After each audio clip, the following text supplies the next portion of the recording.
เอาอีกแล้วสดร้อนๆที่เก่าเวลามาอันตรายเส้นทางไปโรงเรียนน้องนักเรียนกันพากันมารอสะเลอยู่นี่กำลังจะไปโรงเรียนได้ไปบ่ได้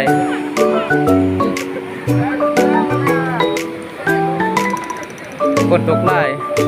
น้ำมาแห้งท่วมน้องนักเรียนกำลังจะไปโรงเรียนไปบ่ได้มากันน้ำมาการน้ำอยู่นี่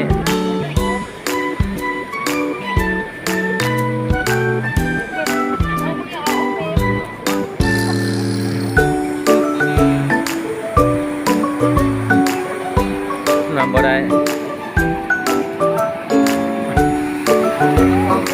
ที่ได้ก็คือเก่าเด้อพี่น้องเลยเส้นทางของเก่า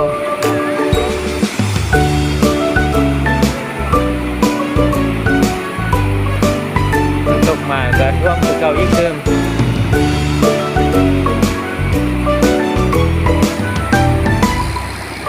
ตอนนั้นรถก็เจ้ายังไปให้ไปหน้าก็เจ้าอยู่ฝั่งนี้ก็มาได้แล้วอันฝนมาอีกเติมก็เมื่อ